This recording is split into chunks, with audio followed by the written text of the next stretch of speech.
I just had to get a little thumbnail in the video. But yeah, so I wanted to talk about just kind of like this tweet here and how I think it kind of like shows the privilege of the country. But I want to explain on an economic scale why I think it shows the privilege of America, North America, that kind of like hemisphere of the world and the think tank we kind of live in.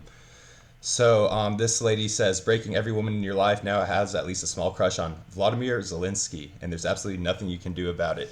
And I love this because it does show that like Zelensky, yeah, he's showing like the traits of a strong man and he's leading by example and stuff like that. But this woman, like this lady or this individual, can't I can't help but think they probably have an educated opinion of their own on everything going on, and I'm not gonna like compartmentalize them and their relationship with the crisis to like one tweet. But in this one tweet in particular, at least, they're very much just kind of like turning the real people involved in a real crisis into like characters. And I thought that was like really interesting. And I kind of wanted to explain like on an economic scale why we as Americans are allowed to kind of like live in this think tank and we're just privileged enough to like be on the sidelines enough of the war to just kind of like have thoughts like this and just have a platform and just spew these thoughts and just kind of like how interesting it is just truly to me. So let's break this down. So obviously I'm probably pretty sure you're aware there's a war in Ukraine going on. Almost 20,000 people have died at this point with about 120 billion estimated in property damages.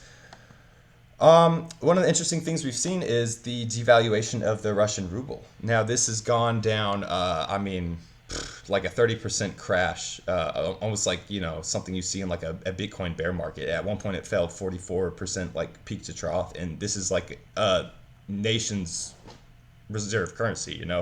So, imagine being like a Russian citizen and you don't even support the war efforts that Vladimir Putin is trying to make for like Russia. You don't support those, and you still get this like a massive devaluation of your wealth. So that's something that is happening in Russia. I thought is really interesting. Now, for some people, they don't have their wealth in the Russian ruble. I thought one of the things interesting is the Ethereum founder Vitalik Buterin. I mean, he's was born in Russia, and I'm sure this dude has like most of his wealth tied up in Ethereum. And if I'd explain it to you like I'm five, basically like Bitcoin is almost like a because it's like tethered to a blockchain, it's like a storage of value. It's like a computerized bank storage of value, whereas Ethereum is almost like a software or a platform. So they operate differently because one's a storage of value, whereas one's actually used more in transactions, which would be Ethereum, and it's kind of meant for like people to like dev onto it. And so that's why these have become like the two most popular cryptos in recent times. You hear all about like Bitcoin, you hear all about Ethereum. So a person like Vitalik, he probably was not affected greatly by this devaluation you see here in the ruble. And I thought that was immensely interesting. You've seen all kinds of crazy things that have happened with the sanctions here. Gazprom, this is like one of the biggest gas producers in Russia. The Gazprom, basically, that the auto depository receipt, I don't know about the company itself. The company probably has had like an 80% drop or something like that. But 80% of the wealth in the valuation of the company just gone, poof. And this is ADR. I don't even think you can buy this anymore because of, like the sanctions and stuff like that sort. But you see this crash here at the tail end here, and I mean this is impeccable stuff. One of the largest oil producers in the world. Again, as I said, this is probably why you see gas prices have gone up like I don't know 25% or something in the states. In addition to like all the inflation, always watch for like food and gas. Those always seem to go up the most with inflation. This is Hymax. This is this is a stock I've been in and out of. And I was kind of hoping to get back into them, but I won't because they are in Taiwan and they do like visual semiconductors like for it's for like displays like fabless semiconductor display technology. And they I've been in and out. I made some good money on them, especially like in December. But like the thing I just wanted to point out was this because this is a Taiwanese company. I'm just not comfortable putting wealth in them because like there's so much crazy things going on geopolitically. For all I know, tomorrow there's like Chinese fighter jets over Taiwan or something, and like new headline like new war or Cold War or whatever starts, and then all of a sudden all the Chinese ADR goes to zero. My Hamex will like fall like 50% overnight or whatever. Like all this stuff could happen. So that's why it's just important now more than ever. Just like know what you own, like know what you have your like money invested into. But going back to how we're so privileged from all this.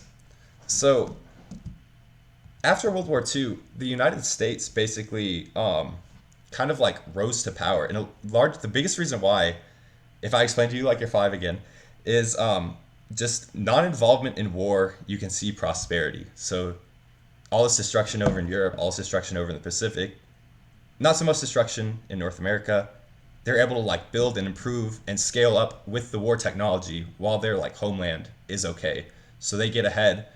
Things happen like becoming the world reserve currency and the development of the United Nations and being like a leading country in that like organization. Things of that nature kind of happen to put the U.S. in a prosperous position for the next few decades, as well as the U.S. taking like a manufacturing helm in the 1950s. All that definitely certainly contributed. But the rise of big tech in like the 90s, the dot-com bubble, and then the post-dot-com bubble boom. Things like that have all greatly contributed to just the powerhouse that is the U.S. economy today. And, it just makes you wonder, like, with the Russian ruble falling like this, is the U.S. so defeatable? I mean, you have S&P 500 here, and I don't think it fell that much. Like, we're going to take a look here. Peak to trough, we had what, like a 12%er? And then this is the information about the world reserve currency here.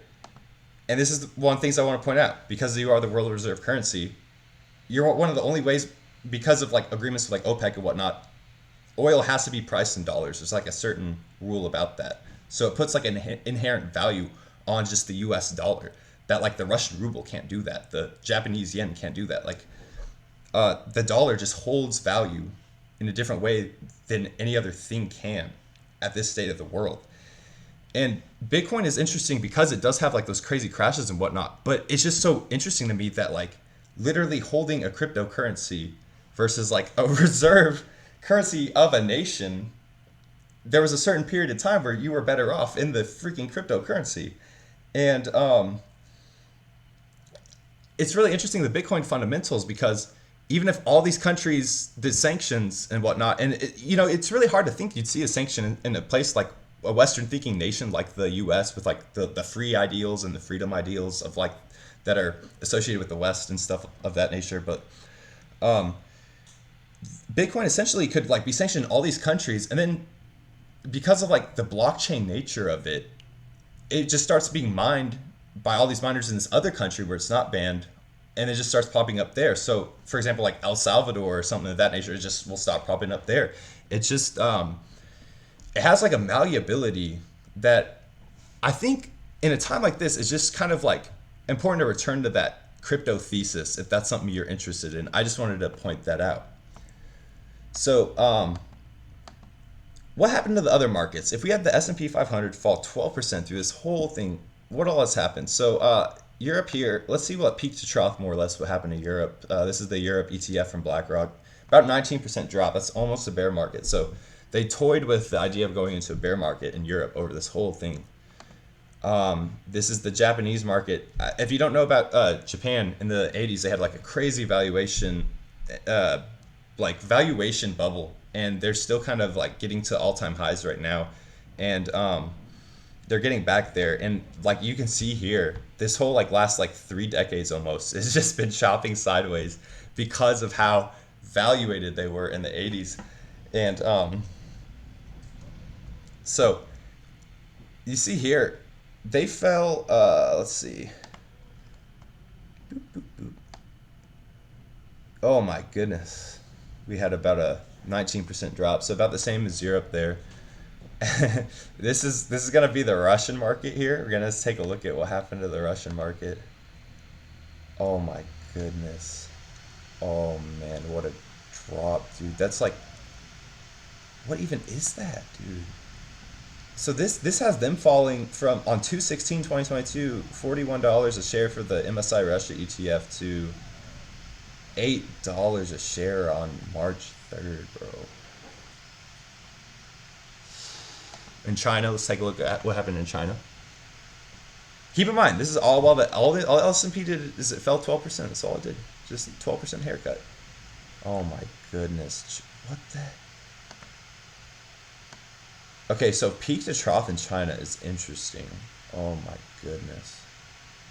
So if you go from a February 12th, 2021 peak to March 11th bottom, 58.6% drop in China. Jeez. Over this whole like Russia to all that shebang going on. This is the India ETF. I wanted to point out India because India performed almost as well as the US stock market did in 2021. But let's see how well our friends in India are holding up now. So we had a peak in around November 12th, 2021. This is interesting because this is when the IWM, this is around when the IWM was peaking. So the Russell 2000 is peaking as well as India. And how much are we going to get a haircut? 21% haircut in India. Wow. All right, this is Canada. So Canada's really interesting because they're American. They're in that hemisphere of the world where a lot of the supply chains are self-sufficient. Like maybe the worst disaster that happens is the gas prices go up a bit because there's a freaking whole forward war going on. But other than that, it's self-sufficient. Society goes on, life goes on. People wake up, people go to work, people go on social media. So Canada, what's going on in Canada? You know, Canada is rallying through this whole thing. So Canada actually has had a little pop recently. In the past month, they've gone up 8%. So Canada's doing just fine. There's a Canadian stock I want to point out here, Constellation Software. Very modi, very like tech kind of oriented stock. If this goes about 1,200, I'm looking to pick up shares of this. But it's a very like high. I would somehow need some kind of like, I don't know. I would need some panic from the market or something to like drop this. But very interesting stock on my watch list. Yeah, so when there's 195 countries in the world, 197-ish, I don't know. I think there might be a little more than 195, but it's kind of hard to feel like security in your wealth unless you are in something like the US dollar or American Fortune 500 companies or like something of that nature. Like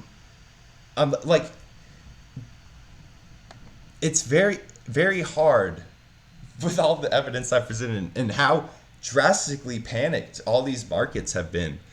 Keep in mind, these are markets that have historically underperformed the US, like Europe historically underperformed, like Japan's historically underperforming, and as well as Russia. It's like the US has just been the best place to be for the last, like, since World War II. It's just how it's been, and it begs the question, when will things change of that nature? So this is an interesting chart I want to show everyone. This is something I was doing, was buying the invasion. It's just a lot of these geopolitical tensions get almost like priced in before the events itself happens.